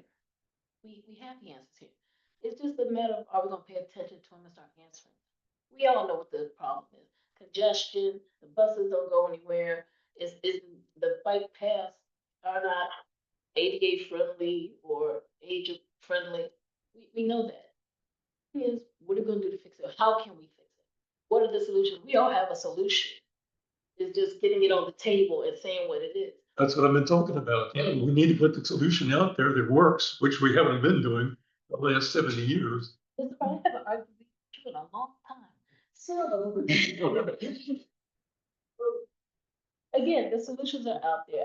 As you know, I don't agree with the congestion pricing because the people that it would affect don't make enough money. So that's on their table. But the solutions out there, how much time do we take talking about? I'm forgetting that the congestion pricing tolls pay for free transit. It could be free transit. Sure about that? It can be done that way. You say it can be done, but the transit is free now. There's no congestion pricing. I'm sorry. Yeah, it's free. The transit is free now. There's no congestion pricing. Transit is free now. Oh, okay. And there's no congestion pricing. But with congestion pricing, you can encourage more of those people to use transit. We're supposed to be talking about the greatest purpose of. That was. I have a question. So in Fredericksburg, we don't have this, but I understand counties, some actually have transportation committees that some of you sit on and discuss transportations associated for the county. Is that a true statement? Anybody? Not in Stafford anymore. Not in Stafford anymore? Well, Pennsylvania has one, but the one in Stafford has been shut down. And the reason I ask is I think be like, that was set up to hear from the local, regional, based on the, the districts or whatever within the county.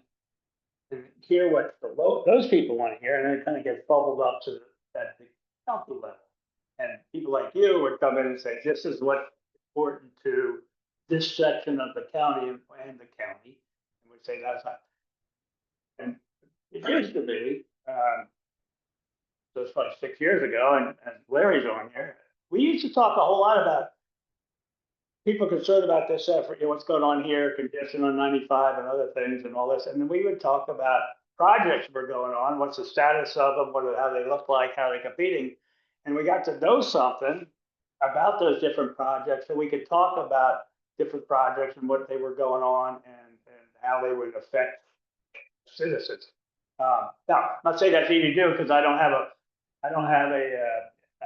pulpit where I can go to citizens and talk about transportation projects. But at least the county had a little bit more towards that at a lower level, it seems, but I don't know. I don't know what, I mean, other than talking about, don't start, I'm not opening a new subject, they're very crossing. Talking about major projects that are going on, you know, in this region and what, you know, what's going on, what's the priority.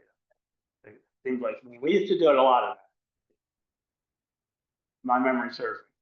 I would note, or would want to note that the communication problem is much more substantial than you probably even think. For example, in Stafford County, what planning and zoning is doing and going through the application process for different projects and so forth, they make that available, but there's not real kind of communication that should take place with the, transportation that work for the county.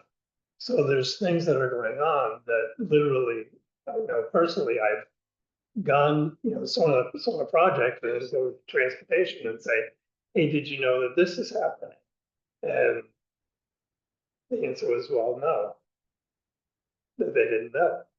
So for example, even regarding the river crossing, the parcel of land that is supposed to connect to Commerce Parkway, which is, almost like a choke point more than anything else. That particular piece of land, and we've discussed it several times, there's the application to build warehouses and storage units and everything else. That particular property that they were kind of not even concerned about, thinking, oh, they're just doing that to potentially raise the price of the property when transportation comes and says, hey, we need your land. So, there's a lot of communication that's even going on in the county that I've been familiar. So that's the problem. So I'm suggesting, is this the level then to kind of bring it to a Well, regional? Takes individual people to do research, put their time and effort into it, then bring it to other people's attention. That's very, very time consuming. Right now, Spotsylvania's Transportation Committee is probably a great model for how both VDOT and the county and their own transportation boards are actually communicating about projects and implications of both challenges and solutions. Fredericksburg, I don't know if it's happening quite at the same level. They have a little bit more discussion, but I think it's probably not happening really at all, or not as high a level, particularly within those discussions on a public facing like board that's having regular meetings, at least in Stafford County. And so I think you're having that discrepancy. Also, at least for this group, using FAMPO for just Spotsylvania or just Stafford or just Fredericksburg, that might not really be the purpose of it. And we don't really have a lot. We're actually in a project lull. So you're correct on that. Like you talked about more projects. We actually have a little bit fewer projects kind of in that stage of development outside of, say, Spotsylvania County with a few of its more recent smart scale. City has some Route 1 projects that are coming on board for the next few years. We could probably ask for more input about kind of the development of those, particularly with VDOT in the city. But I don't know kind of what we would want to do as far as Stafford, because it does have that little bit of a role in it, just that there isn't that communication happening. Well, one of the things I brought up last time was some of the regional committees I've been in is they'll do a round robin at the table, just say, I'm working with this committee and we've been doing this and this is what we're going to be doing. And it created those connections. I mean, I know it's kind of small, it's not going out to the entire community, but it does bring community groups together and it does provide that connection, this kind. In other regions and other NPOs, for example, my previous NPO, we actually had two DOT districts, and they would provide a spreadsheet that was just a quick list, like a few columns with projects names, the scope, the cost, kind of where they were. So they're like 35% design. They're in the middle of the construction, but busy. We're held up because of lack of toilets. Actually, that one's real because it was a rest stop that was being held up because of lack of toilets in 2020. But that would be something that hopefully maybe we can do, get updates on, or create some type of resources. We all then be able to disseminate that to jurisdictions. I know that Spotsylvania gets theirs at their committee, like they basically built that. Well, it'll be more interesting for the staff and whether or not that develops. Not that that's information is being probably staff, but I don't know. That would be nice. Would that be something that we could start doing Yeah, I mean, that would be something that we would love for policy. for them as well? But like all of these things go back to education of us, right? Data is power. The more information we can gather as a collective group, the more we can identify those, the things that need to be innovated or any grassroots situations. The more we know, what things are going to be affected and who to reach out to for those. An HOA is great. I probably have some input from my HOA about one of the server farms they're putting in, and they want to put the land goes directly into our residential neighborhood. Okay. 3 points. So, these things, they have impacts, and certainly, sure that we could all spitball ideas of how to get the word out. Social media is king right now, so certainly there's got to be some opportunities there, but put it on a billboard when everybody's sitting in traffic. What's your biggest concern? I'm sitting here. That's the biggest thing in concern. Stafford County, Save the River, like if you go out there in Eastern Stafford, they have big banners out. Yeah, so, but then also on the flip side, something to consider, I don't want to take it too much time, but on that survey, you provided links to some of the things that we're learning, some of these presentations that we might be getting, things like that. Now, the people that are motivated to give their feedback are also then in turn knowledgeable where they can get themselves more educated. That's a great idea. I think what we want to be able to do is get the reaction, like, one of the things that's on the policy committee's agenda for this coming Monday has to do with Lita's presentation about the counters for pedestrians and bicyclists at different locations, trails. Presentation was made to them. They said, wait a minute, you've only got one permanent counter, and then there's one you continually move around. So one of the things on the agenda is they want to provide more money so that more can be purchased, so they can get more data. That's the kind of impact I think that maybe with some of our other issues or things that we think are important, we can ultimately get some sort of a result. Especially if we get this a survey together and we figure out, people start identifying different things that would help Lita with citing areas for the counters. When I mentioned active earlier, I don't necessarily it's waiting around for something to happen to us, but as we're learning, we identify something like how with the river crossing really took the lead on looking at that. I would say from a much broader perspective than any of the rest of us even considered, right down to environmental concerns and things. So, I mean, it's just all about getting people that knowledge so that you can spark that motivation. Exactly. Did you know something I'm thinking too, like when you say people, they're gonna say, oh, congestion's my problem. It's like, but asking them like, where exactly? Where are you having a problem? Where are you stuck? How, I've been I sit at lights too long. Which lights do you sit at too long? Things like that, because that could kind of lead back to something else, like obviously a light could be out, but something else could be going on before that light or something. So maybe when we ask people questions, we try to get them to be a little bit more specific. We actually have data shows, timing. Like that, the levels of service kind of information. But it would be good to get, actual perspectives from people who are dealing with that. But then how do you wind up collecting that information?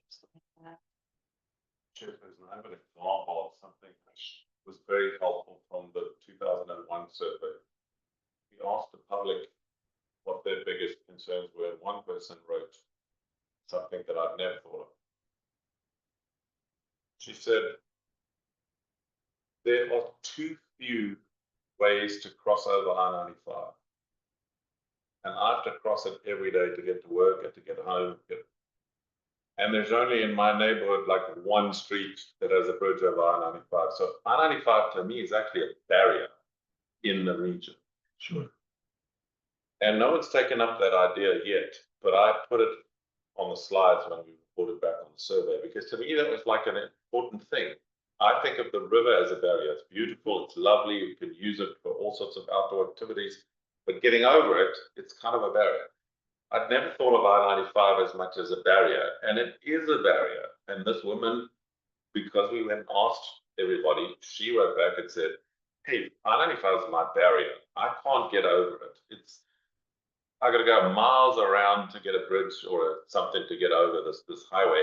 And I think that's one of the things this region should be thinking about. How to get people across I-95, because it's a big impediment. It's useful if you're going north and south, but if you're not, it's actually an impediment. And that is something I wouldn't have thought of if we didn't ask the public generally, what are your biggest concerns? And then you get these people who say something, you can then go back and ask, how many of you feel that this is a problem? And then you get bigger data numbers.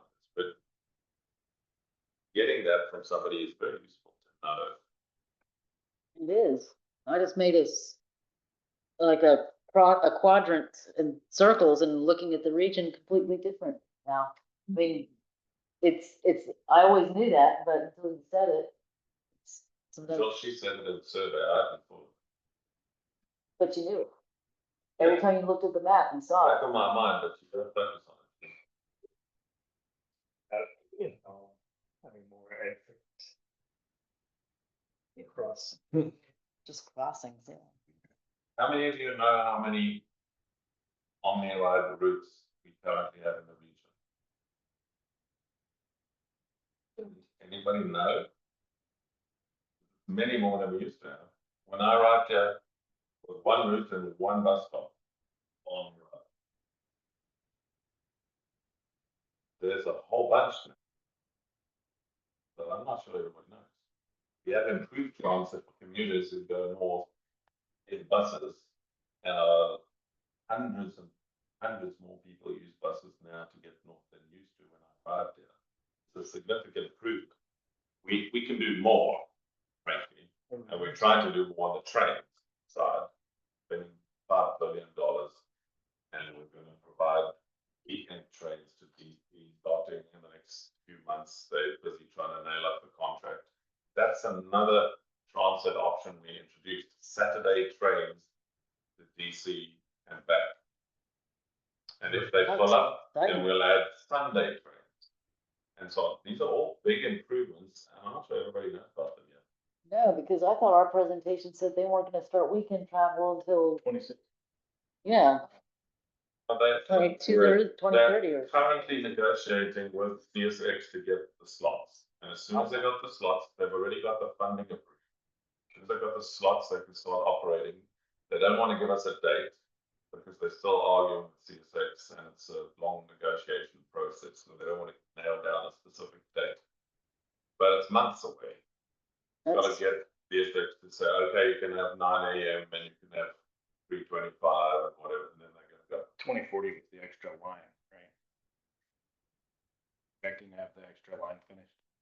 The new bridge over the Potomac River will be finished by 2030, and the new third track will have been, well, fourth track from Union Station to Springfield will be complete.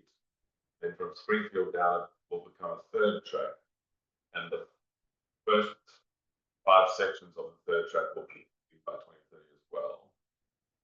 It won't reach Fredericksburg yet, but we've already built the first piece through Quantico. I don't know if you've been out there. I can't remember. Is it 4 miles? I think it's about the first 4 miles of the third track we built already in Quantico, and up on the new platform. There are 2 platforms now, and an overhead bridge with elevators, and it's all finished already. See, upgrading the stations, does this mean we can walk straight onto the train now? And that's because CSX won't allow high-level platforms at the moment. It's the biggest slowdown. It's so ridiculous. It is a problem, and it's because of CSX, because they say that some of their freight cars will smash into those high-level platforms. I don't know When we whether have 3 tracks, why can't we have the freight cars in the middle track where they won't hit the platform? so the plan after 2030 is to separate the freight onto the tracks in our region and the eastern tracks in our region will be for passengers only. And then we can put high-level platforms. Amtrak has already committed to building a high-level platform in Bristol City because they want to bring a cellar train into Virginia. So at the moment, there's one high-level platform planned for Bristol City. Hopefully, we can put pressure and speed that up so we can get it quicker. But already Congress, under the new, no, sorry, not Congress, the new administration's leadership at the Transportation Department in DC has paused one of the grants which were already given to us. And by us, I mean build a concrete crossover so that we can get all the passenger trains on the eastern side and the freight trains on the western side, and they've taken back the agreement to give the grant for that particular project. So there's now a big negotiation going on to try and unlock that grant because they've given it already and now they're taking it back. It's a piece by piece thing, but I mean, they're spending $5 billion trying to get more trains and faster trains through Virginia. So it's not like nobody's doing it. Not everybody knows about it, although there was a presentation on that policy, I'm going to say about a year ago, by the Virginia Passenger Rail Authority, and that's useful information. So.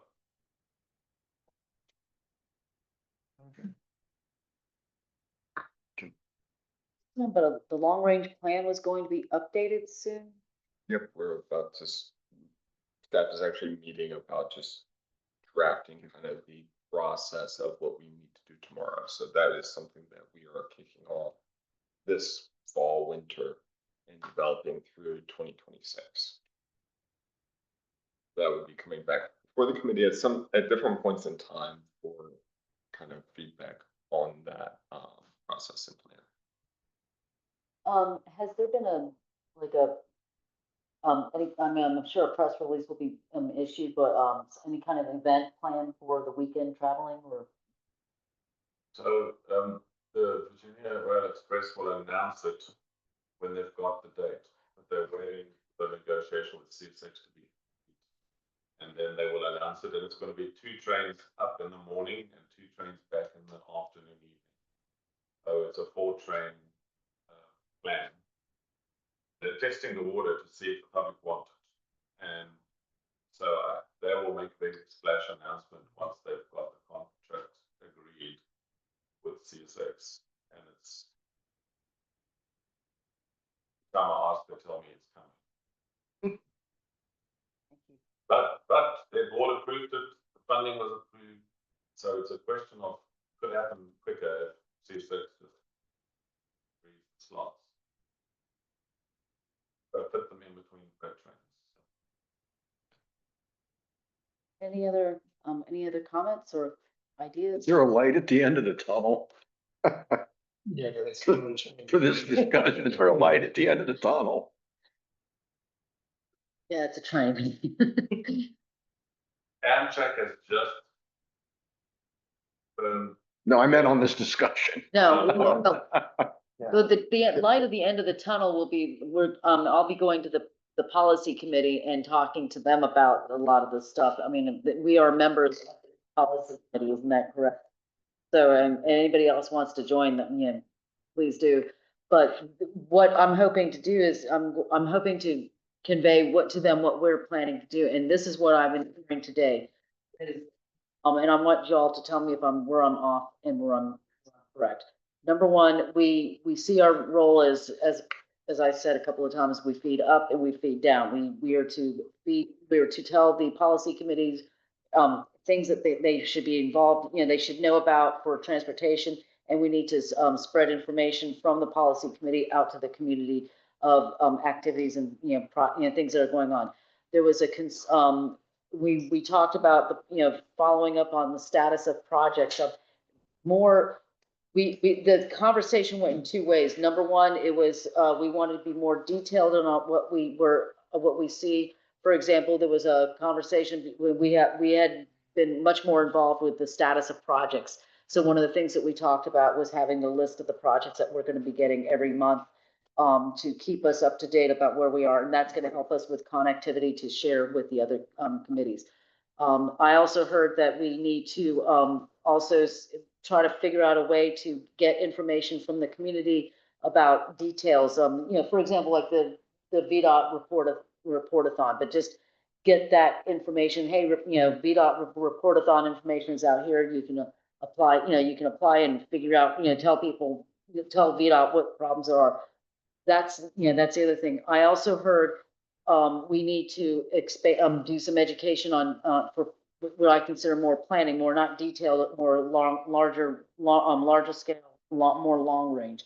And that's education for that, and that includes things like what is the UDA, what is, we need to educate ourselves on that as well, but then also figure out ways how we can help tell people how to improve. I'm going to use the term connectivity or complete streets, like what we had talked about earlier, the complete streets plan, how we can improve the UDAs and the urban development areas and the planning efforts that we're making already.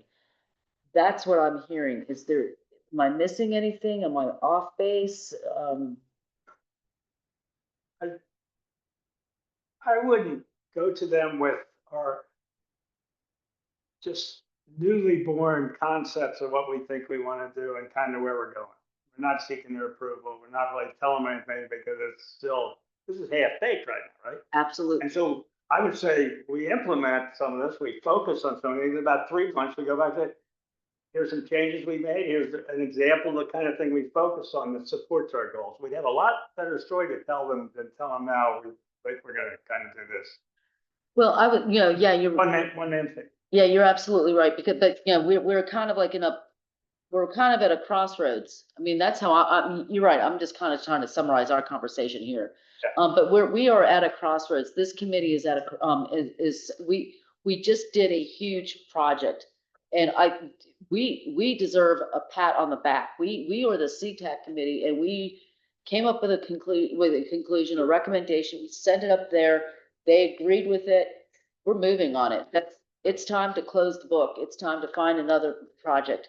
And we're brainstorming. So that what I was trying to do is just take our half-baked brainstorming ideas and try to package it together. But that brainstorming we did is what I'd like to say, this is what we're thinking, but we need to get feedback from you guys to tell us if we're on the right track. Are we on the right track? And tell us what you want us to do. That's Good approach, yeah. That's actually my approach. Does that sound better? Because if it doesn't sound good, I really would like to have y'all tell me that, because I want to put our best foot forward on this conversation. So, If you're going to the policy committee, I think it would be helpful for us, particularly in this discussion, for them to identify what their long-term things are. exactly. We need to educate ourselves Yes. so that we can speak to them, speak both to the public and to them from a place of intelligence instead of opinion. What do you need from us? What do you need from us? Take that approach. And And then based on that, then decide which way we need to go. yeah, because we've had a couple of conversations. That's what I'm hoping for. Yeah. And if any of y'all want to join, I'd be real happy about that. We can't talk. It's We after can't soccer talk. I have to season, remember maybe. that now to Can't talk. say they go, Jericho talk. Oh, dear.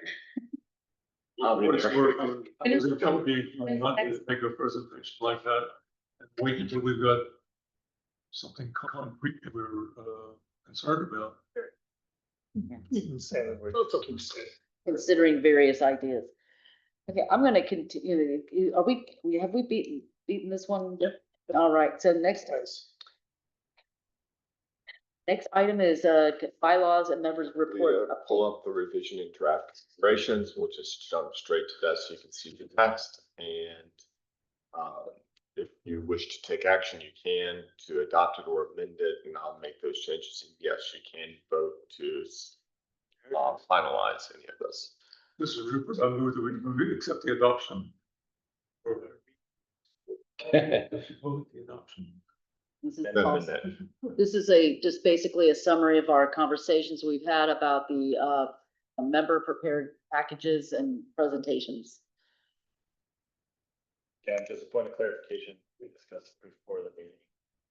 Just to clarify, this applies to both member reports and presentations by members during other portions of the. Correct, and even external presentations, let's just say for the rapid speak, this would apply to all external. A second Rupert's motion is if they actually. At some point. I can at least twist their arm ahead of time.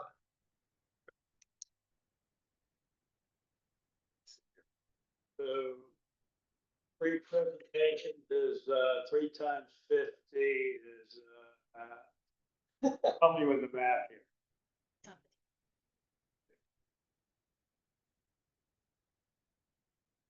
So, 2.5 hours. so is it a question over time? Because I clarified this. So the presentations should be kept to 20 minutes. Then it can, Believe, as a past chair, that the chair determines what's going to be on the agenda, and sets time limits. Here's a reasonable amount of time to discuss this, keep your discussion to this, and try to keep it that.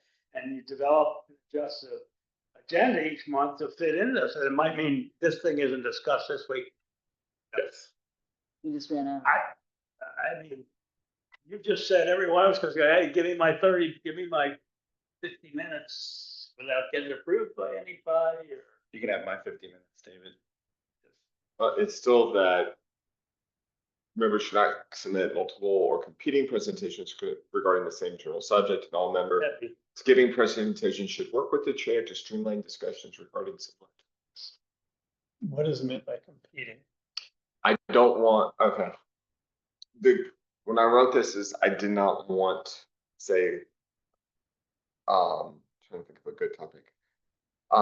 Bridge Committee project and the history of. I was thinking more UDA. One person saying UDAs are the best thing in the world, and somebody else says, I have the following presentation, UDAs are the worst thing in the world. And then the discussions like those two individuals need to meet, discuss, chair needs to kind of referee that so that it's not using 2 hours on basically the same topic where somebody Like, give discuss. the chair the power that the chair needs to say, yeah, we're not gonna. Cool. One thing I would note is if we were doing 20 minutes for a presentation and 30 for discussion, and when those are to be intermingled, which they often are, 50 minutes is a hell of a long time. But can we I'm say saying that- 20-minute, the presentation should be 20 minutes and allow up to 30 minutes for discussion, like total, like up to 30 minutes. Right. So, we would hope that discussion would be less if it was a 20-minute presentation? Or can we say that could be 20 and 30, but no more combined than a certain amount of time? I think it's probably important to keep the presentation portion uninterrupted. And kind of save your questions till the end, because we went on so many tangents. Yeah, Way off the rails sometimes. Yeah. Just when you were trying to make a point and get through your 5 slides, it took an hour and a half because somebody went on a 40-minute rant about where they buried the bodies.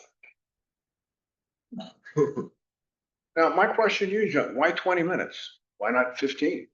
because previously that's what the committee agreed to, I guess, about a year when we came up with called like the gentleman's agreement for presentation recommendations. And then that's kind of stuck. And so I wasn't changing something that the group had agreed upon, although it wasn't in the bylaws. This is now in the bylaws.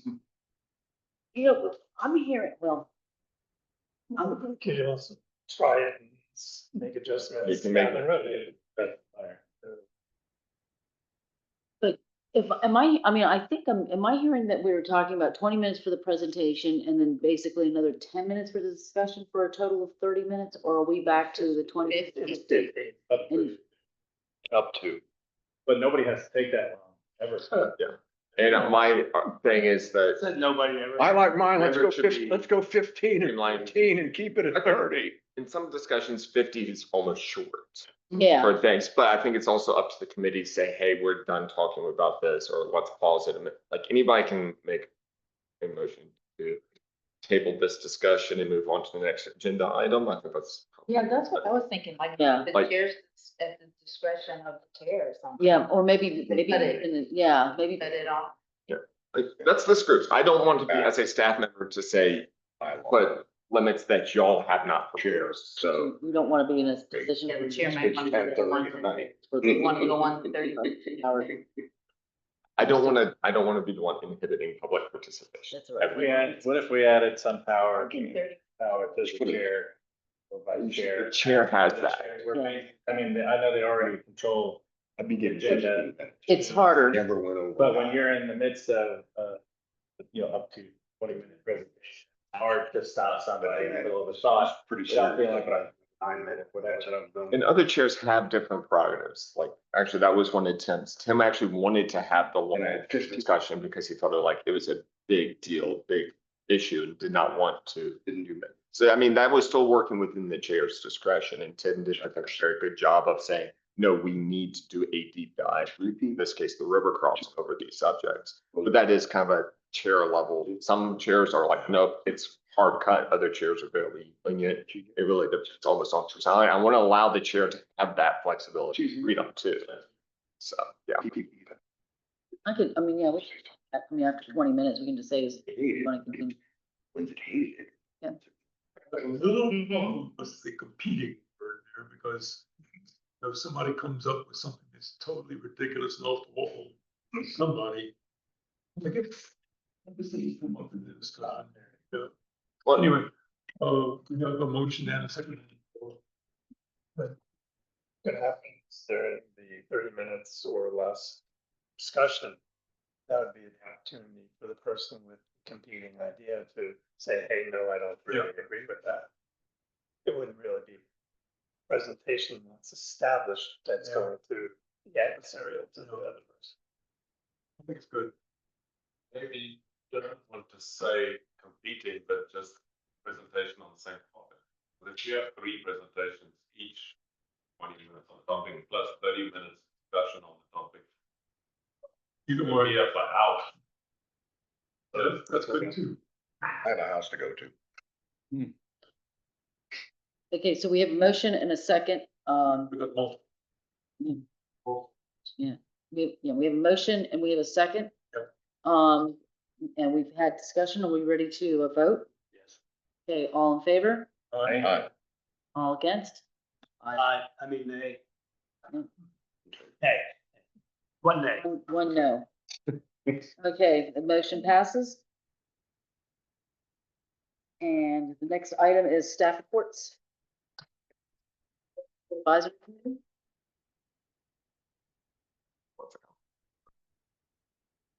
Comments. Okay, real quick, they met, and Lita's presentation was one of the primary discussion items, as well as adoption of the CMAC methodology that's currently out for public comment. We let them know about Weldon Cooper and the updates to the population, and I'll get to that later. The policy committee met, and one of the things, there was actually more discussion on Ian's administrator report involving transit riderships and trends, as well as looking and seeking funding for additional bike head counters as a response to Lita's update on kind of counts that are happening throughout the region for that. And they will also be handling a lot of tip minutes. There's a fair amount that are out for public comment. I think we're having 11 to 15 tip actions kind of happening concurrently. If you wish to make public comment, now is the time to do so. The public hearing will be at the next policy committee meeting. And the next policy committee meeting will also be featuring Yolanda and the CTAC as one of their agenda items. So that's actually going to be a good kind of topic to discuss. The other item, and this was probably going to need a lot more time to have discussions between the elected officials, was kind of maybe looking at more regionalism and regional projects. So looking at a deeper dive on regional projects was actually discussed, but I think there's more behind the scenes talk about what those are going to be and how they're going to look like. There still needs to be more time at the elected official level for that. And then, of course, I said the Weldon Cooper's estimates are up. They're reducing our region for about a little over 1%, about 4% for Fredericksburg, 1% for Stafford and Spotsylvania County. King George has a decline of, I think, 3-ish%, and Caroline County is expected to increase by 2%. So that's something that we're working with, particularly with our jurisdictions for. And that was my speed rush of staff reports. If anybody has any additional questions or in the note, feel free to let me know. I can touch base on that. But they're going to be, and I'm going to jump to future agenda items real quick. I made that just because on the policy committee meeting, there will be a summary of the I-95 crash rate segment analysis. So FAMPO staff has been looking at instances of crashes happening, particularly since the opening of the local and through lanes, as well as hotspots around exit 130 and exit 126, and watching trends there. It's the presentation that was presented to the technical committee is linked in our agenda, although Becky has since updated it. We've gotten more feedback. This is an ongoing project.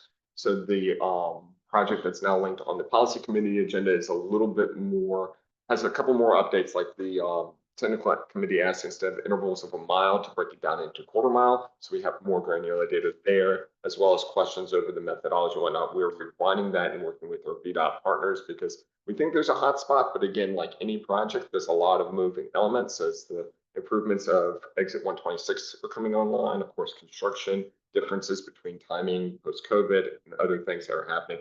We're doing a deep dive, but we can only say that there is something crash related happening in those areas, and we are continuing to do that, as well as the future agenda item. We're going to bring Lita back and hopefully have a better discussion of if we get additional bike counters, maybe this group is a great group to tell us where to kind of start directing those resources. So I know I jumped in between that, and I want to get back to if there's any more public comment, but just because all of that kind of slowly aligned, I said let's do it all at once.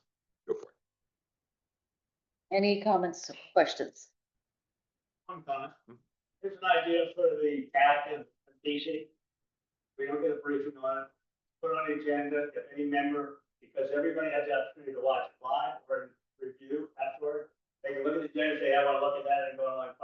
And if they have a question that they want to bring up or discuss, that would be the time to go. But this silly little rundown of what happened there in 2 seconds. When the information is totally available.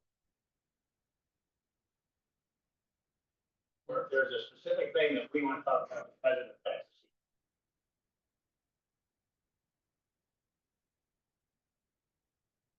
I kind of like those staff reports. But that's your call. Yeah. I kind of like it. It just took a couple of minutes, but it kind of gave us a touch base for what the other committees are doing. Agreed. We've already done member reports, public comment. Any? Comment? All right, next item is a motion to adjourn. Note that I had the wrong date on today's date. It should be October 8th. It's our next thing. So my apologies on that. Get a date stuck in your head. Put it down. Motion to adjourn. Well, future agenda items, is 11 here. Oh, I'm sorry, you're right. Oh, and the future agenda, I do have future agenda, I have the UDA as a. I'm sorry, yeah, you kind of jumped over. Yeah, because that's why I jumped back because they're also on the technical advisory committee and policy committee agendas for the future items. And as far as number 4, which we didn't approve, if anyone wanted to go back and give comments about UDAs and so forth, since it wasn't included, that they could probably watch the video of that, get that information too, right? I'll go back and re-review just to see where that was in the conversation. Just close it.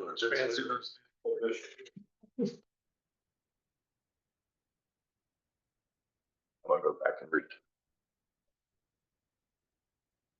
Is there a motion? Next item is adjourn. Second. All in favor? Aye. New location.